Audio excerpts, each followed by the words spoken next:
Halo teman-teman, apa kabarnya? Semoga semuanya dalam keadaan yang sehat dan baik-baik aja ya. Kali ini LKS akan membawakan sebuah alur cerita film yang bergenre trailer dengan sedikit nuansa mantap-mantap di dalamnya.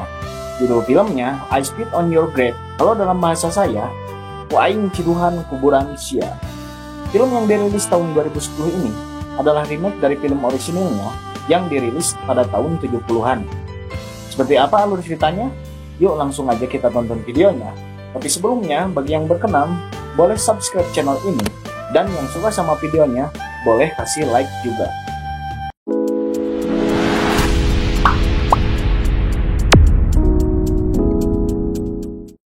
Film diawali dengan seorang cewek cantik bernama Jennifer, baru saja memasuki sebuah kota kecil. Ia berada di sana untuk menyewa sebuah villa yang terpencil dan jauh dari keramaian. Karena si Jennifer ini notabene seorang penulis novel, maka tujuannya menyewa villa tersebut tak lain untuk menyelesaikan pekerjaan menulisnya yang membutuhkan ketenangan dan tanpa gangguan dari siapapun. Makanya, ia hanya pergi seorang diri tanpa ada yang menemani. Setelah mengambil kunci villa dan sebuah peta dari seorang tukang villa yang bernama Earl, Jennifer pun langsung melanjutkan perjalanannya menuju villa tersebut. Selanjutnya, nama Jennifer kita singkat menjadi Jenny aja ya. Terlihat Jenny kesulitan memahami peta yang diberikan oleh si Earl. Ia pun memutuskan untuk mampir ke sebuah pom bensin mini untuk mengisi bensin dan sekaligus menanyakan arah. Di pom bensin tersebut ada 3 pemuda yang bernama Johnny, Andy, dan Stanley. Andy dan Stanley menyapa Jenny dan tidak melepaskan pandangannya dari Jenny. Dan Johnny setelah menunjukkan arah jalan yang benar untuk menuju villa, lanjut menggoda Jenny. Namun dengan santai, Jenny pun menanggapinya yang membuat Johnny salting sendiri hingga menjatuhkan sebuah tong berisi air yang membasahi celananya. Andy dan Stanley yang melihat hal tersebut meledek Johnny habis-habisan. Jenny pun melanjutkan perjalanannya. Tidak berselang lama, Jenny pun sampai di villa yang ia sewa. Setelah selesai merapikan barang bawaannya, Jenny langsung melakukan pekerjaannya yaitu menulis. Tidak berselang lama, terlihat ia mulai gusar. Mungkin hilang inspirasi ya.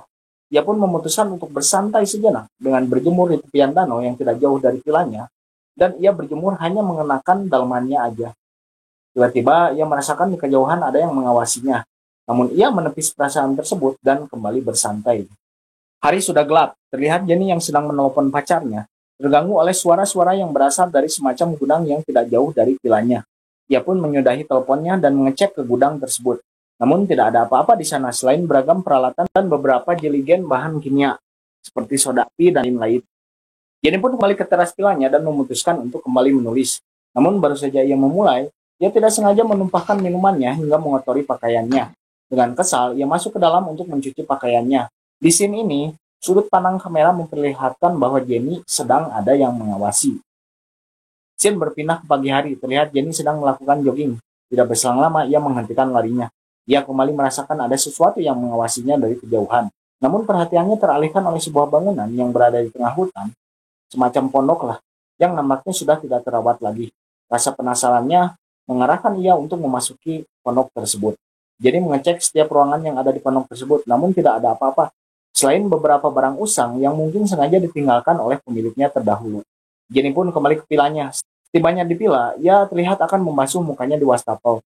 Namun ketika ia membuka kerannya, airnya terlihat hitam dan menjijikkan. Ia mengecek toilet, nampak air dalam toilet terlihat menggenang dan berwarna hitam juga. Jenny lanjut menelpon pengelola villa tersebut, memintanya untuk memperbaiki hal tersebut. Pengelola villa berjanji akan mengirimkan tukang ke villanya. Jenny yang menelpon di depan toilet, secara tidak sengaja menjatuhkan telepon genggamnya ke dalam toilet yang membuat telepon genggamnya terendam air. Scene beralih ke Jenny yang sedang mengeringkan HP-nya menggunakan hair dryer. Tidak berselang lama, datang tukang yang langsung memperbaiki masalah air tersebut. Nama tukang tersebut adalah Matt. Tidak butuh waktu yang lama, hal tersebut pun dengan mudah Matt perbaiki. Jenny pun dengan senang mencium pipi si Matt, sebagai bentuk rasa terima kasihnya. Matt terlihat kaget dan langsung salting. Nampaknya si Matt ini tidak seperti kebanyakan orang pada umumnya. Diketahui Matt ini penyandang disabilitas.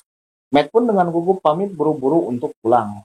Scene beralih ke Johnny, Andy, dan Stanley yang sedang mengadakan pertemuan di pinggiran danau di tengah hutan. Dan mereka sedang menunggu satu orang lagi yang belum datang. Sambil menunggu, mereka bertiga terlihat minum-minum sambil menyiksa seekor ikan. Dan Stanley terlihat merekam aktivitas tersebut dengan menggunakan sebuah handycam. Mungkin lagi pada bikin konten kali ya. Tidak lama datanglah satu orang lagi yang sedari tadi mereka tunggu, yaitu si Matt yang tadi benerin ayunnya Jenny. Mereka berempat pun berbincang-bincang. Lewat obrolan mereka berempat, kita bisa tahu kalau selama ini yang mengawasi Jenny adalah Stanley. Bukan hanya mengawasinya, namun Stanley merekam segala aktivitas Jenny saat berada di dalam villa.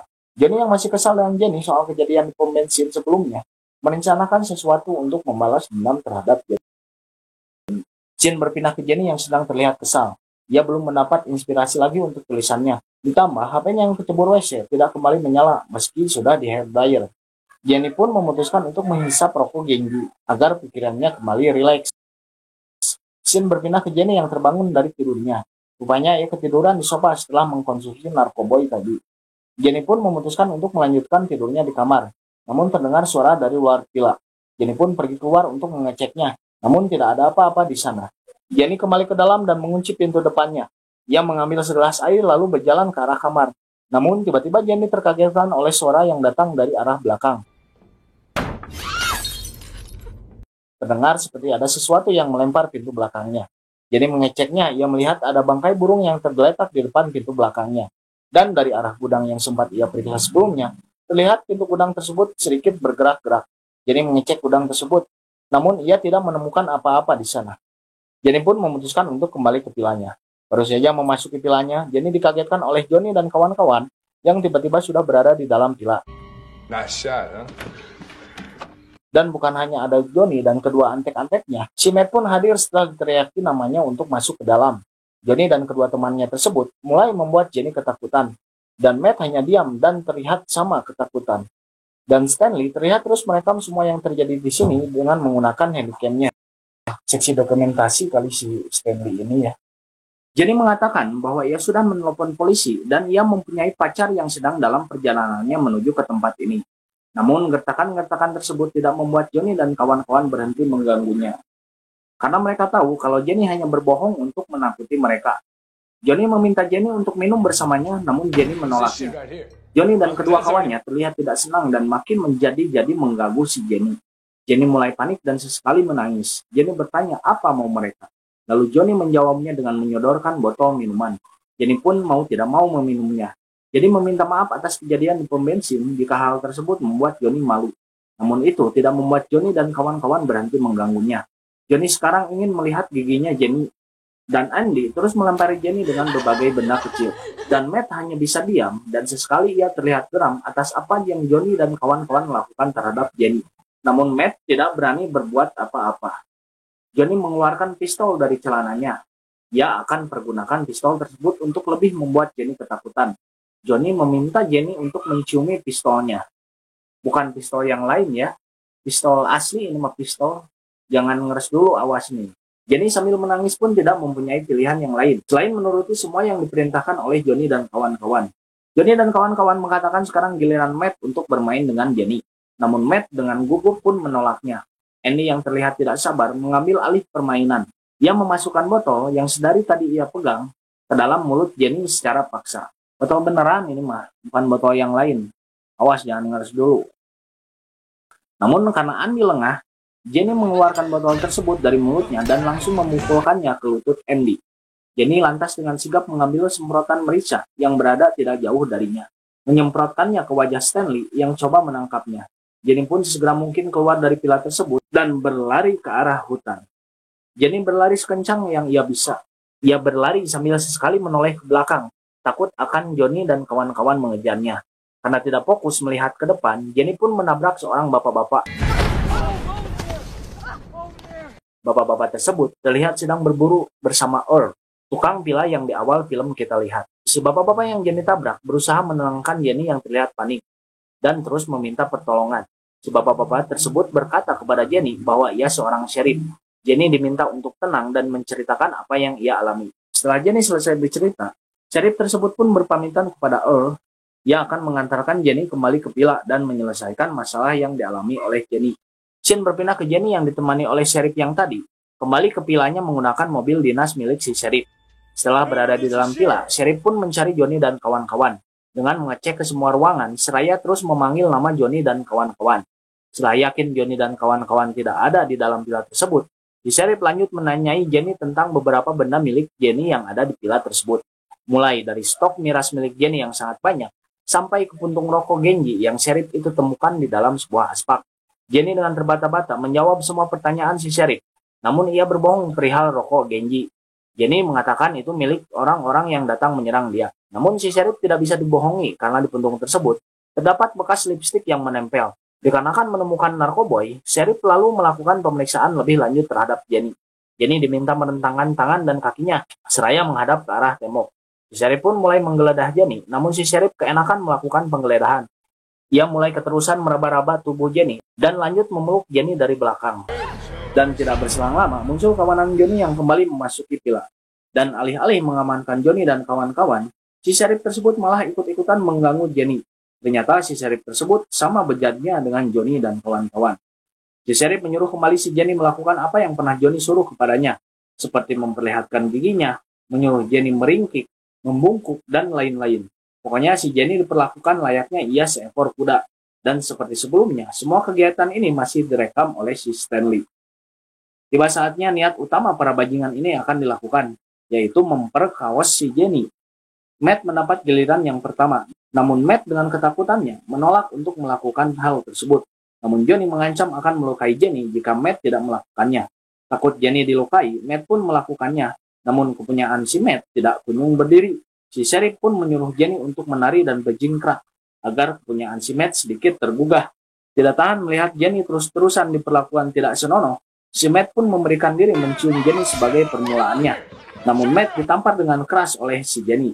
Agar Jenny tidak terus berontak, Jenny pun dipegangi oleh Sheriff, Johnny, dan Andy. Dan Stanley masih bertugas sebagai juru kamera. Akhirnya Matt pun melakukan apa yang sedari tadi Johnny dan kawan-kawan suruh. Singkat cerita, Matt sudah menyelesaikan bagiannya.